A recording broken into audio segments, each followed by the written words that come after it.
Héctor Acosta, el Torito, es una persona entrañable, querida por todos, que una vez por Twitter se quejó de que la reinscripción de los colegios privados no debería ser y que daña a la sociedad porque realmente es un gasto, según lo que establecía él, excesivo e innecesario. Cuando fue candidato prometió precisamente de que iba a eliminar eso y siendo senador sometió un proyecto que no ha sido exitoso. Vamos a ver el recorrido de todo esto y qué va a pasar con ese pago de la reinscripción. Tenemos a Laura de la Nuez hablándonos de eso. Buenas noches, Nuria. Si la iniciativa es sumamente interesante y respondería a la demanda de muchos padres, pero ¿procedería constitucionalmente? ¿En qué se ampararía y cuáles serían las consecuencias? A esto es a lo que me referiré en este trabajo para que podamos tener una panorámica más amplia del tema. Debemos parar el abuso. Los dominicanos debemos aprender a reclamar. Amado Díaz se refería al cobro de ciertos conceptos en entidades educativas privadas en una marcha que tuvo lugar en Santiago en marzo de 2018, convocada por Héctor Acosta, el Torito. Que esto hay que continuarlo hasta que los honorables legisladores se sensibilicen un poquito y entiendan de que esta ley hay que aprobarla. Acosta ha luchado durante años en contra de la llamada reinscripción. El tener que pagar para tú inscribir de nuevo a un alumno que ya tiene 5, 6, 7 años estudiando en el mismo colegio. Pero la Asociación de Instituciones Educativas Privadas maneja un concepto diferente de la misma palabra. La matriculación del estudiante es por año, porque es un contrato de servicio que se hace entre los padres y el centro educativo y es anual. En mayo de este año fue aprobado por el Senado el proyecto de ley sometido que busca establecer la gratuidad de la reinscripción, pero ese, propuesto por Acosta, solo se refería al periodo escolar 2021-2022 a propósito de la pandemia, sus estragos económicos, así como la enseñanza a distancia. Surge entonces una nueva propuesta, mucho más amplia, regular la admisión e inscripción de estudiantes en centros educativos privados, aprobada hace algo más de un mes por los diputados, pero que recién perimió el pasado 16 de agosto. Al principio me sentí muy incómodo porque es el proyecto que yo más anhelo tenía de que se conocieran en mi primer año como senador. Pero esto no les ha detenido. El proyecto ha sido ahora reintroducido en la Cámara Baja.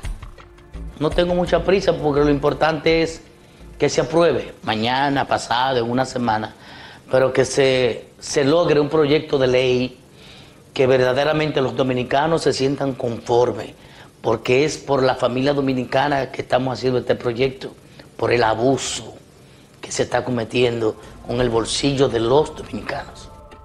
Cada año los colegios cobran, además de las mensualidades como pago significativo, un monto al que han llamado reinscripción. No es adicional, es parte del costo anual. Cómo la institución educativa divide ese monto o ese costo anual es prerrogativa de cada institución y está de acuerdo a que los padres acepten o no esos planes de pago. En muchas ocasiones el valor triplica las mensualidades. A Acosta no le convence esta explicación. Falso. Falso de toda falsedad. ¿Por qué? Porque es que los muchachos siguen estudiando en el mismo colegio. O sea, la familia te dijo que van a seguir ahí y tú por encima de eso le cobras para que ellos se queden ahí. O sea, es algo que es insólito, que solamente creo que pasa en este país. De su lado, el presidente de la Asociación de Instituciones Educativas Privadas tilda esta y otras medidas como populistas.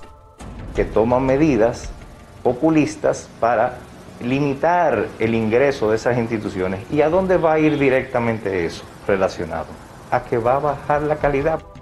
Las entidades educativas privadas, colegios y universidades cobran este concepto por adelantado, según afirman, como una forma de garantizar el cupo del estudiante. Si tú quieres recibir una educación de calidad, lo primero que tiene que hacer esa institución es planificar Y no podemos planificar un próximo año escolar sin saber con la cantidad de niños que vamos a contar. Y no reembolsa el pago si el alumno tuviera que dejar sus estudios. Si ese centro que tiene, por ejemplo, 20 niños por aula y tiene 25 solicitudes, admitió 20 y dentro de esos 20 admitió a tu hijo, pero no admitió a 5 otros estudiantes por política de cantidad de estudiantes por aula, entonces el centro se ve afectado porque una decisión particular del padre de retirar al niño afecta el presupuesto anual de esa institución. Ese nuevo proyecto de ley también especifica en el capítulo 3, artículo 12, que sería una falta muy grave incurrir en un acto de discriminación en el proceso de admisión por razones de género, color, edad, discapacidad, nacionalidad, vínculos familiares, entre otros. Cualquier institución privada tiene requisitos mínimos de admisión, pero ya con ese artículo 12 usted golpea no solo la libertad de empresa, sino la libertad que ellos tienen en sus instituciones de conciencia, consagrado en el artículo 45 de la Constitución. Mediante la libertad de conciencia, yo puedo decidir quién llena mis criterios y quién no los llena. Se llama discriminación. Entonces es otro elemento que se está agregando ahora también a eso de la reinscripción. Y le hago un llamado humildemente a todos los dueños de colegios y a los que tengan que ver con esas instituciones, de que no pasen la barrera de sentirse doblemente criticados por la sociedad. El documento agrega que estas instituciones mensualmente podrían cobrar solo los días en los que ofrecen el servicio educativo. Yo pago profesores 13 meses al año. Yo pago energía eléctrica 12 meses al año. Yo pago seguridad social, pago impuestos, pago todos los servicios por el año completo. Entonces mi costo es anual. Es irrelevante, improcedente que tú quieras que a un padre yo le cobre por 15 días porque el estudiante asistió 15 días. El reglamento de las instituciones educativas privadas, aprobado por el Consejo Nacional de Educación en el año 2000, las regula desde el punto de vista de enseñanza, de personal y de infraestructura, no así en sus finanzas. Al igual que somos un sector regulado, somos un sector que pertenece también a la libre empresa. El derecho fundamental a la libertad de empresa incluye el derecho que yo tengo a vender un servicio, en este caso el servicio educativo, y a cobrar por eso. El precio que yo entienda vale mi servicio. Sin embargo, la Ley 8600 establece que el Ministerio de Educación fijará y regulará las tarifas o cuotas mensualmente y o anualmente que los colegios privados cobrarán a quienes hacen uso de sus servicios. Esto con el fin de proteger el presupuesto de la familia dominicana. En su artículo 2 se refiere a una calificación que se daría a los colegios privados, categorizándolos en función de elementos como planta física, profesionalización del personal, equipamiento del plantel y otros puntos. Y en su artículo 3 define que, acorde a dicha categorización, se establecería una escala de tarifas para los diferentes colegios que definiría los rangos de montos de matriculación y colegiaturas. Una ley, como tantas en el país, que no ha podido cumplirse porque desde su promulgación en el 2000 no se ha procedido con la categorización de colegios y por tanto no pueden definirse y regularse los montos que las entidades educativas privadas deben cobrar. El precio lo determina el costo del servicio que tú estás brindando. El Estado permite que personas privadas se dediquen a ofrecer servicios educativos. Lo que el Estado nunca puede, bajo el artículo 51 de la Constitución, es imponerle un precio a las instituciones privadas. Las entidades educativas privadas son sumamente variables en todos los sentidos, desde el tipo de enseñanza hasta los servicios, infraestructura, calidad y certificaciones, entre otros muchos puntos.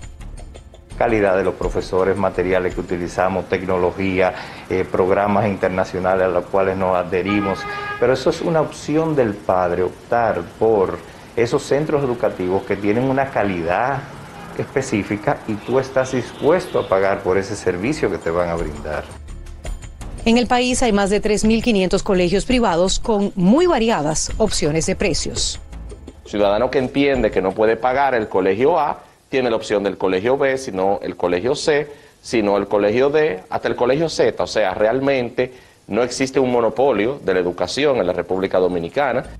Los colegios y universidades privadas están amparados en la Ley 51, pero la educación es un bien de primera necesidad. Preguntamos al abogado Ortiz, ¿procedería la ley? Procede porque el argumento del diputado Amado Díaz ha sido que el derecho a la educación siempre va a estar por encima del derecho a la libertad de empresa y que los precios que tienen los colegios privados limita el derecho a la educación de muchas familias dominicanas. Pero entonces, como un paréntesis, y solo reflexionando, si el Congreso busca regular el costo de la educación privada, siendo esta de primera necesidad, también debería regularse los astronómicos precios de las clínicas privadas o los honorarios de los médicos. Y la salud es un derecho primario de los ciudadanos que hay que garantizar. Y donde República Dominicana tiene la misma nefasta debilidad, la calidad. Cierro paréntesis. Ortiz asegura que el diputado Díaz está equivocado. Está equivocado porque el Estado los colegios privados no le están bloqueando, no le están vulnerando el derecho a la educación a nadie. Sin embargo, para Héctor Acosta, los altos costos y la selección para la admisión son factores que coartan la posibilidad a los dominicanos de educarse. La educación es algo que todos deben permitírsele, no importando nada. Para eso no puede haber obstáculos. Los dueños de colegios entienden que controlar los precios que cobran estas instituciones coarta la eficacia, el crecimiento y la innovación de las mismas. Vamos a hacer que lo que se ha logrado de que centros educativos privados en el país, que son los que realmente aportan una educación de calidad a la sociedad, van a degradar la calidad de la educación para llevarla al nivel que está la educación pública. Según Ortiz, la libre competencia puede ser el mejor regulador de precios, no así el Estado. El control estatal no puede llegar tan lejos. Estaríamos hablando de un control de precios muy contraproducente con el Estado social democrático y de derecho en el que vivimos en la República Dominicana. El sistema educativo nacional, como los de la mayoría de América Latina, tiene pendiente enfrentar el gran reto de la calidad de la educación pública. En este sentido, su falta histórica de eficiencia ha despertado la necesidad de las instituciones privadas. Es importante que se reduzca la brecha que hay realmente, porque hay una brecha entre el sector privado y el sector público, pero hay que reducirla mejorando la calidad del sector público. Los dueños de entidades educativas abogan porque se impulsen leyes que mejoren la educación pública del país para que todos los ciudadanos puedan hacer uso de ella. En otros países, la educación privada es un lujo, es un privilegio, no es una necesidad. El 90% o el 95% de los estudiantes de países más desarrollados, donde se educan es en el sistema público. Y ojalá algún día pueda República Dominicana alzarse con esa misma estrofa. O sea, este gobierno puede lograr que la educación pública sea tan buena y cuidado, si mejor que los colegios que actualmente imparten docencia. Entonces, yo no pierdo la esperanza de que eso suceda. Ojalá nuestros hacedores de políticas públicas se concentren en garantizar que las generaciones venideras de cualquier rincón del país tengan una educación eficiente, donde se impulse la innovación y la inversión, no en planteles escolares, sino en calidad educativa, porque a final de cuentas, lo que queremos es lo mejor para nuestros hijos y para nuestros bolsillos. No puedo dejar de mencionar que hubiésemos querido más participación de las asociaciones de padres en este debate, pero contrario a lo esperado, no quisieron participar. Por ejemplo, el presidente de la Federación de Padres del país, Juan Ávila, movió en 3 ocasiones su entrevista y luego canceló. Otros presidentes de asociaciones de padres de colegios privados tampoco quisieron formar parte de este tema.